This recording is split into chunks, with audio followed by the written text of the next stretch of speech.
இந்த நாளினுடைய தலைப்பு என்னவென்றால் மாசாவின் நம்பிக்கை. மாசாவின் நம்பிக்கை. ஆண்டவருடைய கிருபையினாலே எங்களுடைய குடும்பத்தையும் சபை விசுவாசிகளையும் ஒரு இருமுறை இஸ்ரவேல் நாட்டிற்கு அழைத்து சென்று ஆண்டவர் நடந்து போன அற்புதங்கள் செய்த பழைய ஏற்பாட்டு காலத்திலே கோலியாத் தாவீது சண்டையிட்ட இடம், சிம்சோன் இருந்த இடம், ராகாப் இருந்த எரிகோ பட்டணம், இந்த இடங்களெல்லாம் வேதத்தை வாசித்து காண்பிக்கும்படியாக அழைத்து இருமுறை சென்றிருக்கிறோம். அப்பொழுது ஒரு இடம் வந்தவுடனே அந்த இடத்தில் எங்களுடைய கால்கள் பதிவதற்கு முன்பதாகவே எங்களுடைய கண்களில் கண்ணீர் பதிந்துவிடும். அது ஒரு சாதாரண ஒரு சரித்திர புகழ் வாய்ந்த ஒரு இடம் என்று சொல்லப்படுவது மாத்திரம் அல்ல.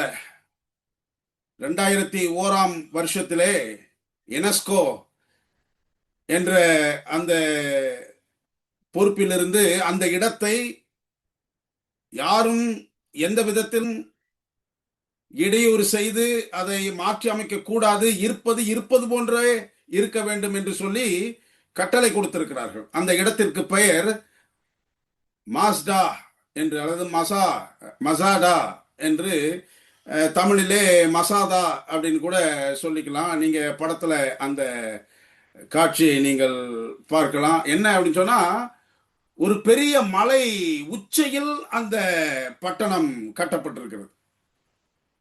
அதுக்கு நடந்து செல்லணும் அப்படின்னு சொன்னா அது ரொம்ப சிரமம். அதனால அது தூக்கு வாகனம் மூலமாக, கிரெயின் மூலமாகத்தான் அந்த இடத்திற்கு போக முடியும். என்ன இது அப்படின்னு சொன்னா, ஏரோது ராஜா தன்னுடைய விடுமுறை நாட்களில் கழிக்கத்தக்கதாக ஒரு பெரிய ஒரு சிற்றூரை மலையின் மேல் அவர் நிறுவினார், கட்டினார். பிரம்மாண்டமான அறைகள் நிறைந்தது. கீழிருந்து யாராவது பார்க்க வேண்டும் என்று பார்த்தால் அந்த பட்டணம் இப்படி ஒன்று மேலே இருக்கிறது என்று கொஞ்சம் கூட தெரியாது. அதற்கு கீழே சவக்கடல், டெட் சி என்று சொல்லுகிறோமே, அது இருக்கிறது. அங்கு நீரிலே மிதந்தோமானால் உள்ளே போக மாட்டோம். அதனால மிதந்தபடியே அந்த இடத்தை, அந்த மலையை பார்க்கும் பொழுது ஒரு செங்கல் கூட கண்ணுக்கு படாத அளவுக்கு அந்த பட்டணத்தை தத்துரூபமாக அழகாக ஏரோது மன்னன் கட்டி வைத்தார்.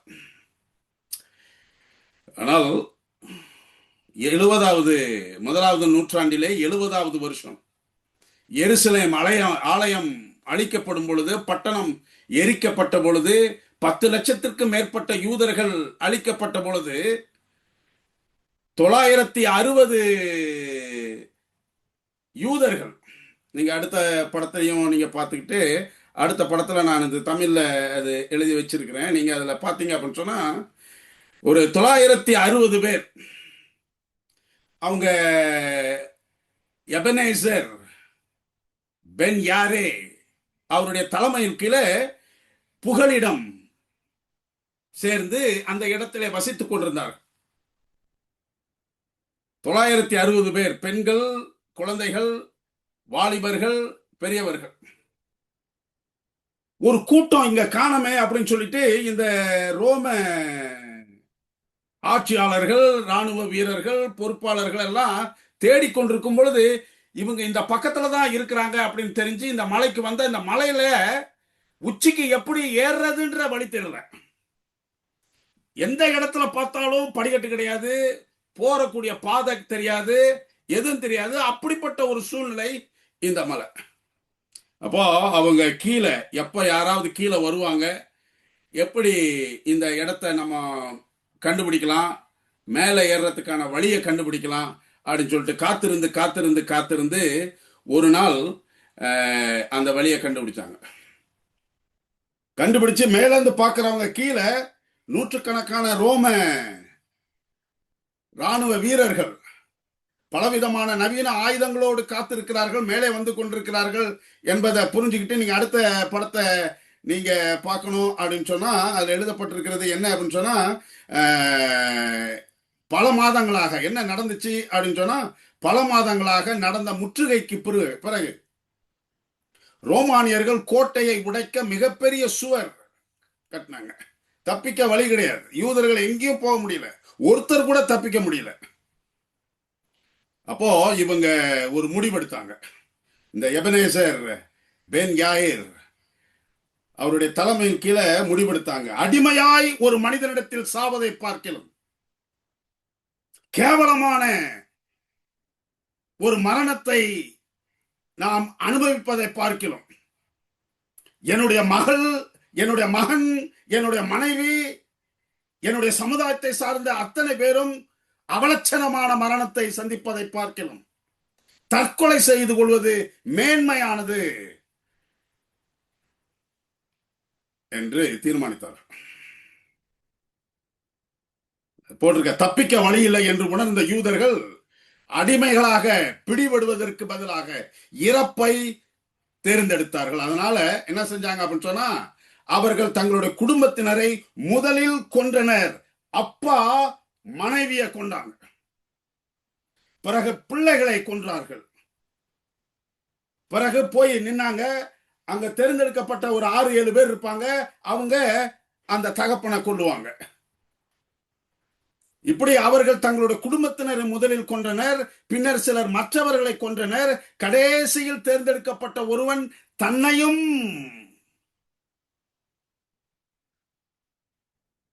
கொன்று கொண்டான். மாத்திரல்ல, கடைசியில சாக போறவன் எல்லாரையும் எரிக்கணும். ஒரு சரீரம் கூட அவருடைய கையில் அகப்படக்கூடாதுன்னு சொல்லிட்டு எல்லாரையும் தீக்கிரையாக்கி தன்மேலும் தீயை வைத்துக் கொண்டு அந்த ரோமர்கள் ஏறி வந்து பார்த்த பொழுது நிசப்தம், மரண ஓலம். எந்த இடத்தில் ஒரு பூச்சி கூட நகர்ந்து போகிறதை ரோமர்கள் பார்க்கவில்லை. அவர்களுடைய உள்ளமே கதிகலங்கி போகும் அளவுக்கு இவருடைய தீர்மானம், இவருடைய திட்டம், இவருடைய தற்கொலை அமைந்திருந்தது. ஆனால் அங்கே ஒரு இடத்தில் ஏதோ ஒன்று அசைவது போல ஒரு தோற்றம். அவங்க பக்கத்துல போய் பார்த்தா ஒரு புத்தகம், ஒரு வேத புத்தகம் திறந்திருக்கிறது. எரிந்தும் எரியாமலும் ஒரு வேத புத்தகம் திறந்திருக்கு. அந்த புத்தகத்துக்கு மேல ஒரு கல் இருக்குது. நாங்க சபையை கூட்டிட்டு இதெல்லாம் சொல்லிட்டு இருக்கும் பொழுது நாங்க கூட்டிட்டு போன கைடு இருக்காங்க பாத்தீங்களா, அவங்க சொல்ற விதம் இருக்குது. ஏன்னா கூட்டிட்டு போன கைடு ஒரு யூதன். அவங்க சொல்லும் பொழுது நான் இப்படி எல்லாம் திரும்பி பார்க்கிறேன், என் மூப்பரை திரும்பி பார்க்கிறேன், என்னுடைய சபை பொருளாளரை திரும்பி, எல்லாரும் நான் உட்பட எவ்வளவுதான் தடுத்து நிறுத்தினாலும் நீ யார் தடுப்பது என்று கண்களில் இருந்து கண்ணீர் வடியக்கூடிய சூழ்நிலை.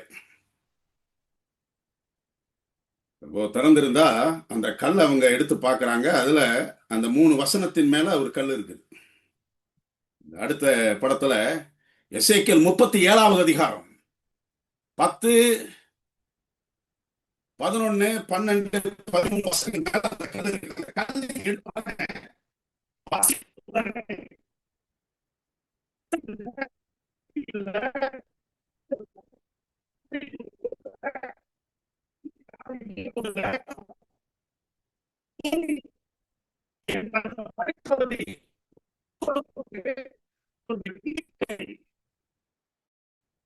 நம்பிக்கை.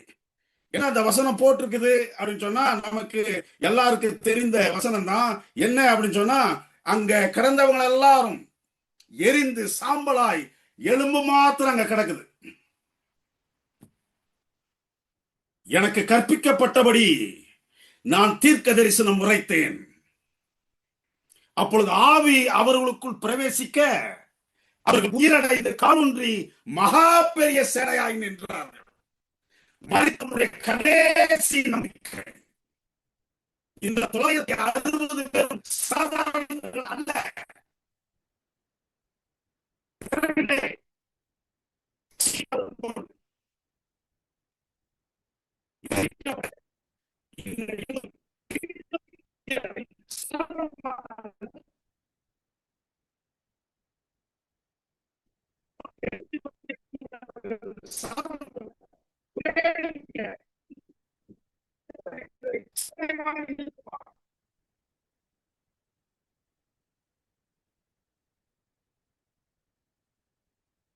அப்பொழுது அவர் என்னை நோக்கி, மணிபுத்திரனே, இந்த எலும்புகள் இஸ்ரவேல் வம்சத்தார் அனைவருமே. இந்த கல்லை எடுத்த உடனே அந்த 100க்கு அதிபதி வாஸ்த சண்டை இல்ல, சச்சரவு இல்ல, போராட்டம் இல்ல, யுத்தம் இல்ல, ஒண்ணு இல்ல. ஆனா தோல்வி அவர் ஒத்துக்கொண்டார். காரணம் என்ன? நம்பிக்கை. இந்த வேதத்தின் மேல எவ்வளவு நம்பிக்கை, கடவுள் கொடுத்த வாக்கு தத்துவத்தின் மேல எவ்வளவு நம்பிக்கை. ஏதோ இந்த வேதம் சும்மா சாதாரணமாக எழுதப்பட்ட வார்த்தைகள் தான் அந்த ரோம 100க்கு அதிபதி யோசித்தான். ஆனா இவர்களுடைய செய்கைக்கும் இந்த வாக்கு தத்துவத்திற்கும் அவர்கள் ஒத்து பார்க்கும் பொழுது தோல்வி மரித்தவர்களுக்கு அல்ல, உயிரோடு இருக்கிறவர்களுக்கு அந்த ரோம 100க்கு அதிபதி சொன்னான். ஆகையால் சொல்ல வேண்டியது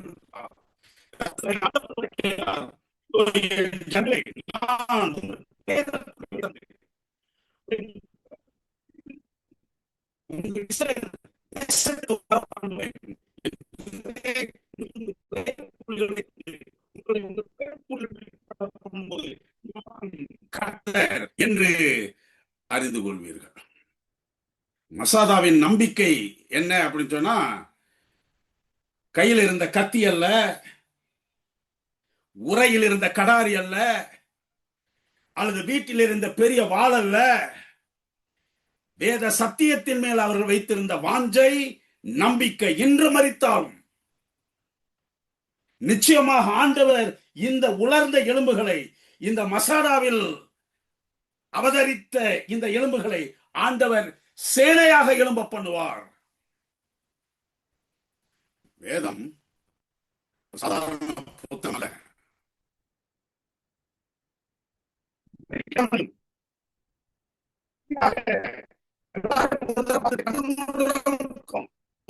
நம்பிக்கை என்ன அப்படின்னு சொன்னா,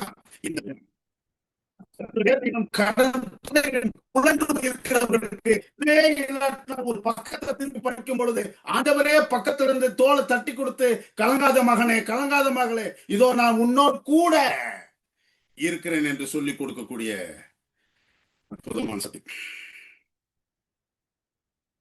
அப்போ இந்த நாளின் தியானத்திற்காக ஒரு வசனத்தை நான் எடுத்து, எல்லாருக்கும் தெரிந்த வசனம். அதுல 3 கருத்துக்களை உங்களோட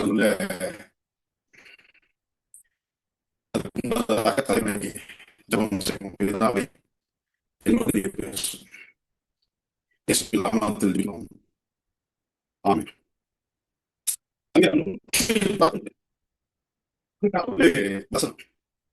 சங்கீதம் 119 18வது அடுத்த படத்துல நீங்க பார்க்கும் பொழுது, உமது வேதத்தில் உள்ள அதிசயங்களை நான் பார்க்கும்படிக்கு என் கண்களை திறந்தரணும்.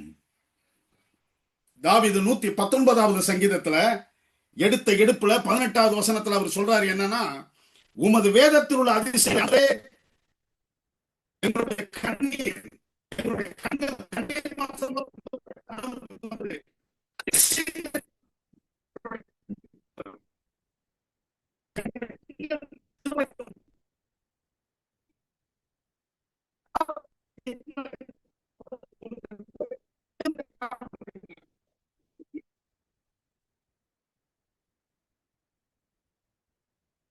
தாவீது செய்த இந்த ஜபத்தின் அடிப்படையிலே, எழுதின வசனத்தின் அடிப்படையிலே, பரிசுத்த ஆவியானவர் அவருக்கு ஏவப்பட்டபடியே, அவர் மற்றவர்களுக்கு கொடுக்கிற ஆசையின்படியே இந்த வசனத்துல 3 அதிசயங்கள் இருக்கிறோம். 3 அதிசயம். அது இன்றைக்கு ஆண்டவருடைய கிருபையினாலே உங்களுக்கும் எனக்கும் மீண்டும் ஒரு முறை கூட ஆண்டவர் ஞாபகப்படுத்தும்படியாக கிருபை செய்வாராக. முதலாவது என்னன்னா, வேதம் நமக்கு இருளிலும் நம்பிக்கை தருகிறது. இது முதல்ல ஆண்டவர் நம்முடைய கண்களை திறந்து, பாருப்பா, உன்னுடைய குடும்ப சூழ்நிலை நினைச்சு ஒவ்வொரு நாளும் அங்கலாய்த்துக் கொண்டிருக்கிறியே, கசப்பை அனுபவித்துக் கொண்டிருக்கிறியே, மற்றவரிடத்துல சொன்னா அவமானமாயிருமோ, அதை நம்ப கூட மாட்டாங்க அப்படின்னு சொல்லிட்டு கலங்கின கண்களை கூட துடைத்துக் கொண்டு ஏதோ சிரிக்கிற மாதிரி பாவனை செய்து வாழ்க்கையை நடிப்பாக நடித்துக் கொண்டிருக்கிறாயே, உன்னுடைய கண்களை இப்பொழுது நான் திறக்கிறேன். என்ன அப்படின்னு சொன்னா, வேதம் நமக்கு இருளிலும் நம்பிக்கை தருகிறது. வேதம் என்ன நம்ம சபைக்கு தூக்கிட்டு போற ஒரு புத்தகம் மாத்திரம் அல்ல, அல்லது பாஸ்டர்லாம் சொல்றாங்களே அப்படின்னு சொல்லிட்டு டெய்லி ஒரு 2 வசனம் ஒரு அதிகாரத்தை வாசிக்கிற ஒரு வாசிக்கப்படுகிற புத்தகம் மாத்திரம் அல்ல, அல்லது போதகர்களும் பிரசங்கிமார்களும் உபயோகிப்பதற்காக மேடைக்கு எடுத்துக்கொள்ளக்கூடிய ஒரு புத்தகம் மாத்திரம் அல்ல, அதிசயங்களை காண்பிக்கும் புத்தகம், அற்புதங்களை காண்பிக்கும் புத்தகம். எங்க படிச்சுக்கலாம் அப்படின்னு சொன்னா, அதே 119வது அதிகாரம் அல்லது சங்கீதம் 105வது வசனம் அடுத்ததுல நீங்க பார்க்கலாம். என்ன அப்படின்னு சொன்னா, 119வது சங்கீதம் 105ல முது வசனம், என் கால்களுக்கு தீபமும் என் பாதைக்கு வெளிச்சமா இருக்கிறது. ஆண்டவர் வேதத்தை எங்க தெரியுமா கொண்டு போறாரு? கால் கிட்ட கொண்டு போறாரு. என்னுடைய வார்த்தை உன்னுடைய கால்கள் இடராதபடிக்கு என்னுடைய வேதத்தையே உனக்கு தீபமாக காலின் அருகில் வைத்திருக்கிறேன். நீ தைரியமா நடக்கலாம், தலை நிமிர்ந்து நடக்கலாம், கண்களை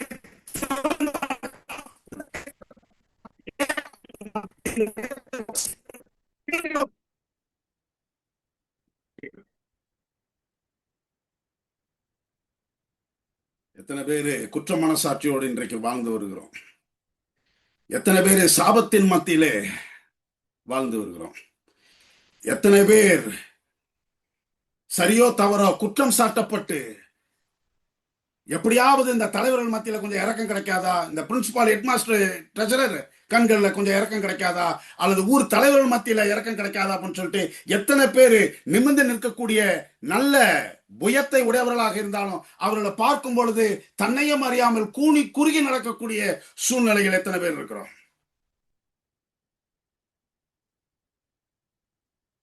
ஆண்டவர் சொல்றாரு, இந்த வேதத்துள்ள அதிசயங்களை பார்க்கும்படி தயவுசெய்து என்னுடைய கண்களை திறந்துடும் அப்படின்னு சொல்லிட்டு நம்பி இந்த வேதத்தை திறந்து பார்த்தா அங்க சொல்லுது, இந்த வேதம், ஆண்டவருடைய வசனம் என் கால்களுக்கு தீபமும் என் பாதைக்கு வெளிச்சமாய் இருக்கிறது.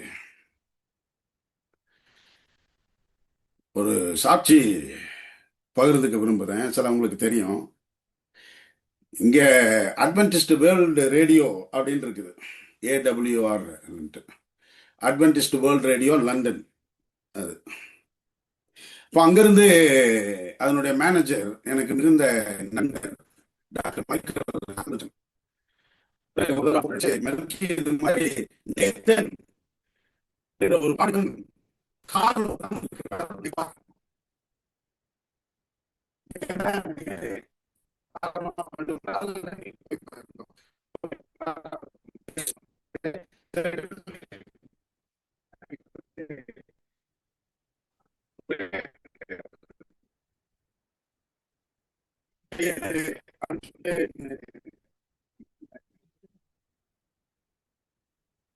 பார்த்தா நான் பேசுறது கேக்குதுங்களா?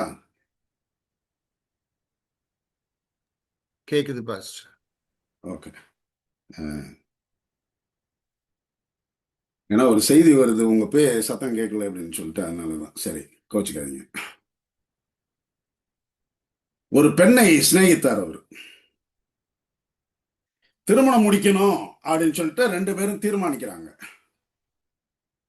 தீர்மானிச்சு எங்க மண்டபம் எடுக்கலாம், என்ன ஒரு சூட் எடுக்கலாம், அவங்க என்ன திருமண வஸ்திரம் என்ன வாங்கலாம் அப்படின்னு சொல்லிட்டு எல்லா இடத்துக்கு போய் எல்லாத்தையும் குறிப்பெல்லாம் எடுத்துக்கிட்டு இருக்கிறாங்க. எவ்வளோ செலவாகும், எது சொல்ல, எத்தனை பேரை கூப்பிடலாம், என்னென்ன பூக்களை வச்சு அந்த மேஜைகளை நம்ம கொஞ்சம் அலங்கரிக்கலாம் அப்படின்னு சொல்லிட்டு எல்லாம் எடுத்து எடுத்து எடுத்து எடுத்து வச்சுக்கிட்டு, அப்போ இவருக்கு ஒரு வேலை, என்ன வேலைன்னு சொல்லிட்டா போய் என்ன காரு வாடகைக்கு எடுக்கலாம், ஏன்னா இவங்க 2 பேரும் போகிறதுக்கு. அவர் கார் அங்கே பார்த்துக்கிட்டு இருக்கிறாரு. நல்ல விலை உயர்ந்த காரு, ஒரு 5 மணி நேரத்துக்கு தான் வேணும். அந்த 5 மணி நேரமே நமக்கு கண்ணு வெளியே வந்துடும் போல இருக்கு, அவ்வளவு கட்டணம். ஒரு ஃபோன் வருது. அப்போ இவர் ஃபோன் எடுத்து பேசுகிறாரு. யாருன்னா அந்த பெண் கூப்பிடுது. என்னம்மா அப்படின்னு சொல்லிட்டு இவர் நேத்தன் கேட்குறாரு. நேத்தன் கேட்டோன்னே அந்த அம்மா சொல்லுது, இந்த சூழ்நிலைக்காக நான் ரொம்ப வருந்துறேன், தயவுசெய்து என்னை மன்னிச்சுக்குங்க, இந்த திருமணம் நடக்காது, நான் உங்களை விட்டு பிரியறதுக்கு தீர்மானம் பண்ணியிருக்கிறேன். அதனால நான் ஏற்கனவே நம்ம ரூமில் இருக்கிற என்னுடைய திங்ஸ் எல்லாம் நான் எடுத்துட்டேன்.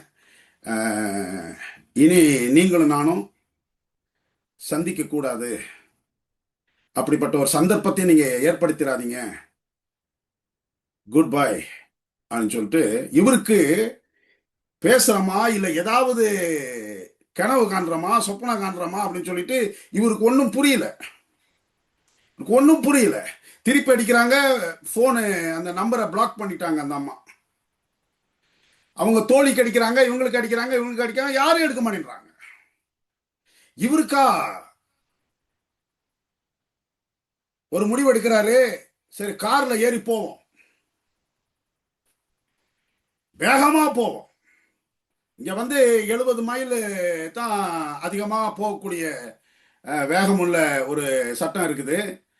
இவர் 110, 120, 130 மைல் வேகத்துல போறாரு. அவ்வளவு வேகம்.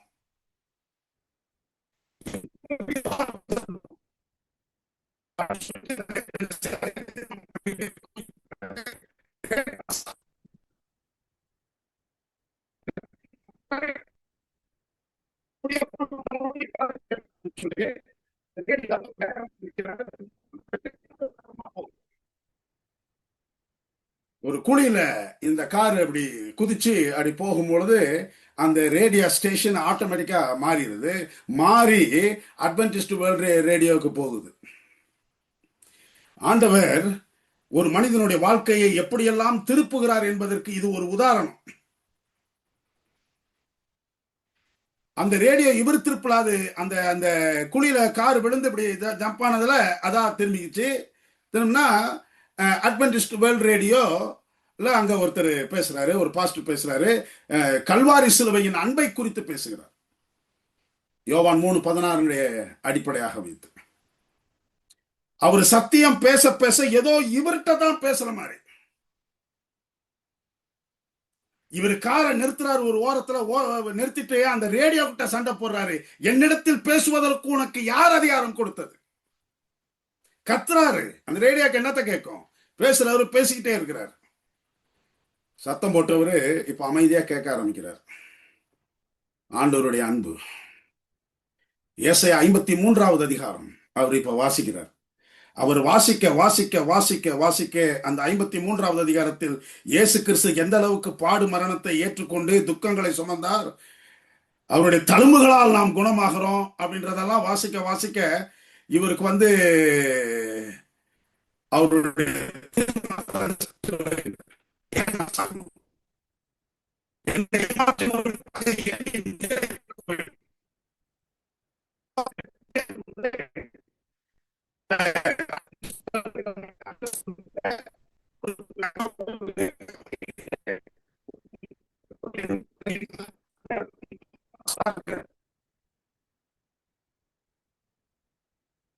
நாமத்தினால 6 மாத வேத பாடத்திற்கு பிற்பாடு இயேசுவின் நாமத்தினாலே அவர் ஞானஸ்நானம் பெற்று இன்று சபையிலே உதவி வாலிப இலாக்காவின் தலைவராக இருக்கிறார். ஒரே காரணம், இன்றும் ஜெனரல் கான்ஃபரன்ஸ்ல இருந்து அவருடைய சாட்சியெல்லாம் ரெக்கார்ட் பண்ணிட்டு போனாங்க. இன்னைக்கும் அவர் சொல்லுகிற ஒரே ஒரு காரியம் என்ன பண்ண சொன்னா, இந்த வேதம் தான் இருளில் இருந்த என்னை நம்பிக்கைக்குரிய பாதைக்கு கொண்டு போனது. எனக்கு பிரியமானவர்களே, இன்று உங்களுக்கும் எனக்கும் உங்களுடைய வாழ்க்கையிலே ஏதாவது ஒரு இருள், ஏதாவது ஒரு கஷ்டம், வேதனை, துன்பம், அந்த வழியாக நீங்கள் போய்கொண்டிருக்கிறார்களா? என்னுடைய கண்ணீரின் கதையை கேட்பதற்கு ஒருத்தர் இந்த உலகத்துல நாதியே இல்லை அப்படின்னு சொல்லிட்டு இருக்கிறீங்களா? இயேசுவின் நாமத்தினாலே இன்று நான் உங்களுக்கு கூறிக்கொள்கிறேன், உங்களை பார்க்கும்படியாக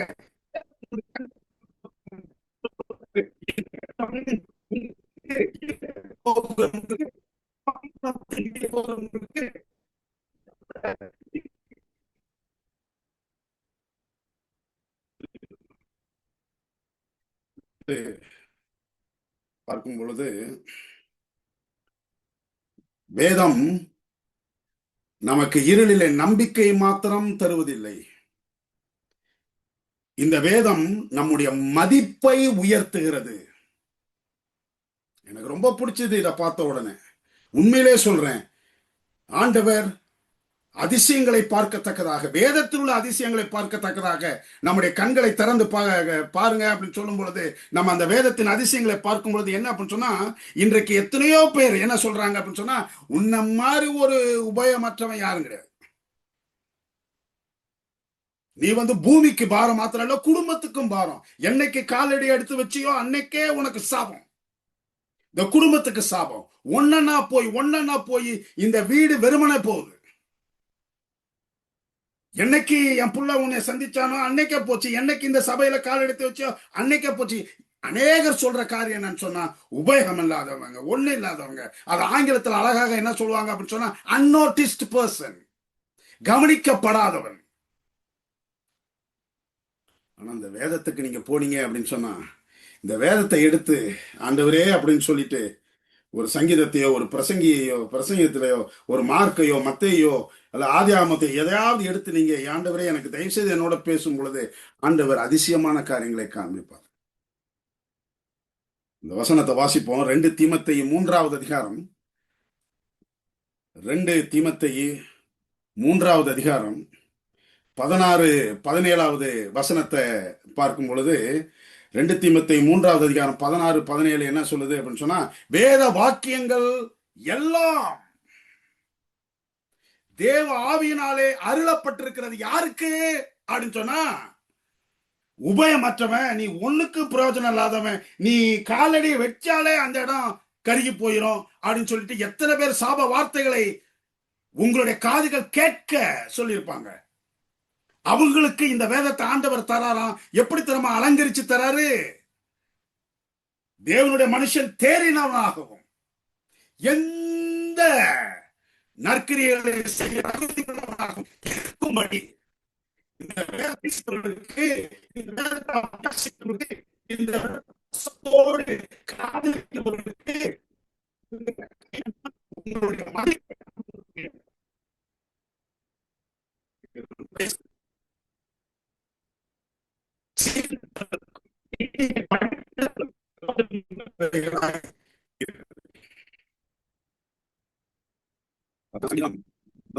சங்கீதம் 2-3 வசனங்களை வாசிக்கும் பொழுது, சங்கீதம் 1, 2, 3 வாசிக்கும் பொழுது அங்க என்ன சொல்லுது அப்படின்னு சொன்னா, கர்த்தருடைய வேதத்தில் பிரியமாயிருந்து இரவும் பகலும் அவருடைய வேதத்தில் தியானமா இருக்கிற மனுஷன் பாக்கியவான். அப்புறம் அவன் நீர்க்கால்களின் ஓரமாய் நடப்பட்டு தன் காலத்தில் தன் கனியை தந்து இலையே உதராது. இந்த மேலை நாடுகள்ல இந்த கிறிஸ்துமஸ் அல்லது இந்த நவம்பர், டிசம்பர், ஜனவரி, பிப்ரவரி மாசம் எல்லாம் ஒரு மரத்திலேயே இலை இருக்காது, எல்லாம் அந்த குளிர்ல உதிர்ந்துடும். ஆனா ஒரே ஒரு மரம் தான் பச்சை பசேல்ட்டு ஒரு இலை கூட விழாது. அந்த மரத்துக்கு இங்க சொல்றது பேர் என்னன்னு சொன்னா எவர் கிரீன் ட்ரீ, எப்போதும் பசுமையா இருக்கிறோம். எவர் கிரீன் ட்ரீ. மற்றதெல்லாம் இலை விழுந்துரும். அந்த பனி ஐஸ் பெய்யும் பொழுது அழகா வெள்ளையா நமக்கு தெரியும். ஆனா இது மாத்திரம் ஒரு இலை விழாது. அதுக்கு பேர் என்னன்னா எவர் கிரீன் ட்ரீ. இந்த வேதத்தை நேசிக்கிறவர்களுக்கு, தியானிக்கிறவர்களுக்கு ஆண்டவர் கொடுக்கிற பேரனத்தினமா எப்போதும், எல்லா காலத்திலும், மழை இருந்தாலும் சரிதான், இல்லைன்னாலும் சரிதான், ஆத்துல தண்ணி ஓடினாலும் சரிதான், ஓடாட்டினாலும் சரிதான், குட்டையிலும் குளத்திலும்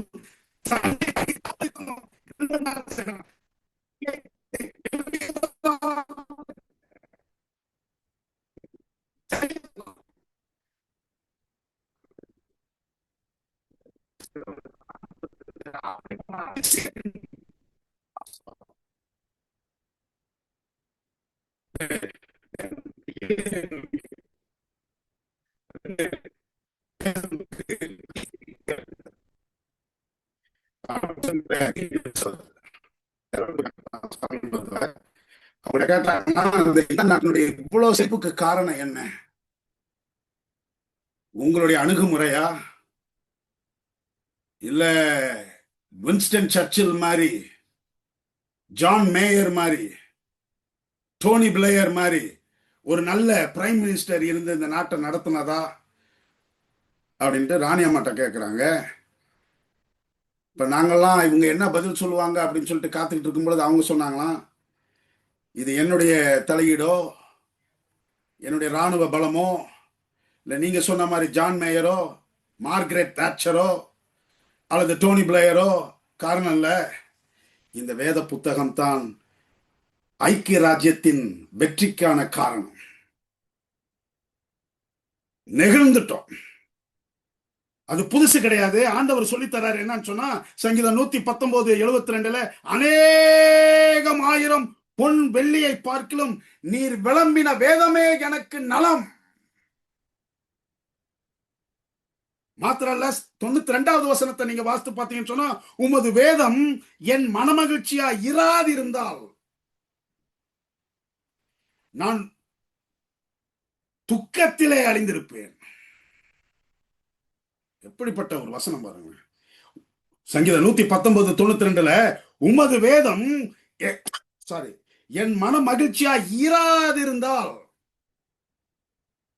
என் துக்கத்திலே செத்து போயிருப்பேன்.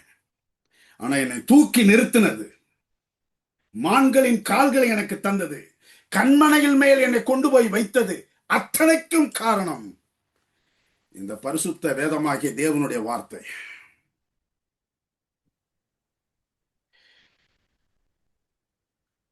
இந்த பிப்ரவரி மாதம், போன பிப்ரவரி 2 மாசத்துக்கு முன்னாடி நானும் என் மனைவியும் சவுதி அரேபியா போயிருந்தோம். அப்போ அங்க சர்ச்சில் பேசுறதுக்கு இது, அப்போ அது பேசி முடிச்ச உடனே அவங்க எல்லாம் சாட்சி கொடுத்தாங்க. சவுதி அரேபியாவில் இப்போதான் 2 மாசத்துக்கு முன்னெல்லாம் அந்த இமிகிரேஷன்ல பெட்டியை திறந்து காட்டுங்க அப்படின்னு காட்டினா, இப்படி வேதம் இருந்தது அப்படின்னு சொன்னா அவங்க சொல்றாங்க, பாஸ்டர், இந்த சவுதி அரேபியாவுக்கு குறிப்பா இந்த தமாம், ரியாத் அப்படின்ற பட்டணத்துக்கு வந்து இறங்குறவங்க, ஐயோ ஆண்டவரே அப்படின்னு சொல்லிட்டு பைபிள் அப்படி அவங்க நம்பி கொண்டு வந்தாங்கன்னா அதை பார்த்துட்டாங்க அப்படின்னு சொன்னா அவங்களே வச்சு இந்த பைபிளை துப்ப சொல்லுவாங்களாம், மிதிக்க சொல்லுவாங்களாம். அவங்கள விட்டு செருப்பை கட்ட கூடாதான், செருப்போடைய ஷூவோடைய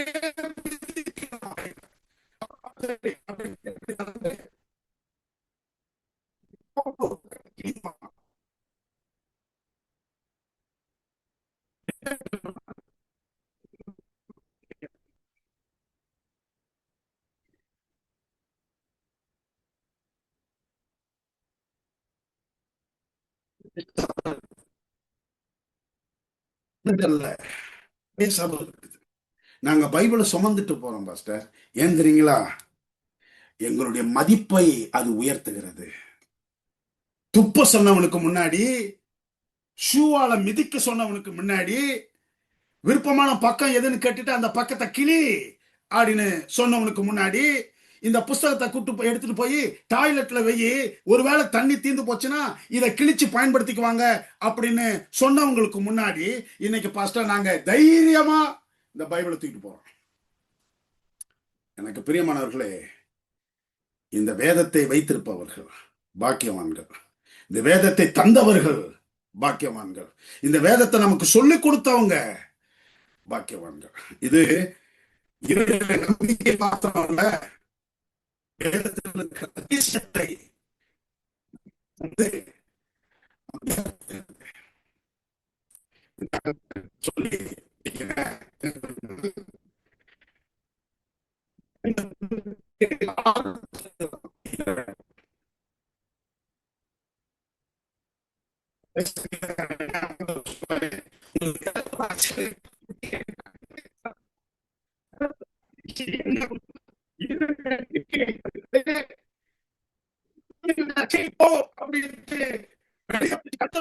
வெளியே தள்ளி விடுறவங்களுக்கு முன்னாடி நம்முடைய மதிப்பை உயர்த்துகிறது மாத்திரல்ல, உடைந்த உள்ளத்துக்கு ஆறுதல் தருகிறதாம்.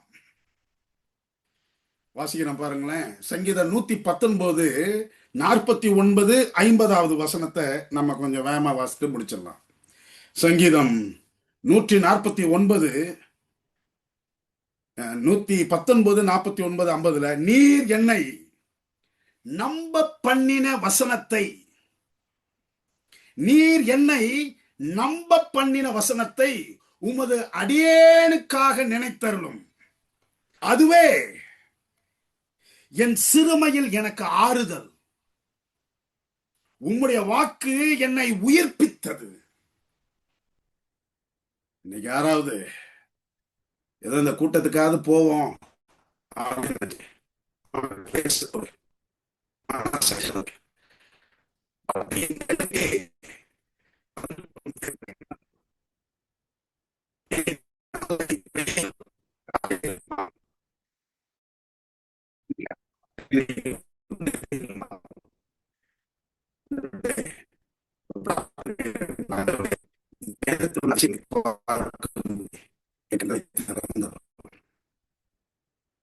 சொல்றாரு, திறந்து பார், உன்னுடைய இருளிலே அது உனக்கு நம்பிக்கையை தரும். உன்னை சிறுமைப்படுத்தின மக்களுக்கு முன்பதாக உன்னுடைய மதிப்பை உயர்த்தும். மாத்திரமல்ல, இப்பொழுது உன் உள்ளத்திலே சஞ்சலத்தோடு அமர்ந்து கொண்டிருக்கிறாயே, உன் உடைந்த உள்ளத்துக்கு இந்த சத்தியம், இந்த வசனம் ஆறுதலை தரும். சங்கீதம் 119:28 அதே சங்கீதக்காரன் எழுதுறாரு என்னன்னா, சஞ்சலத்தால் என் ஆத்துமா கரைந்து போகிறது, உமது வசனத்தின்படி என்னை எடுத்து நிறுத்தும். கர்த்தர் உங்களை ஆசீர்வதிப்பாராக. ஆமென்.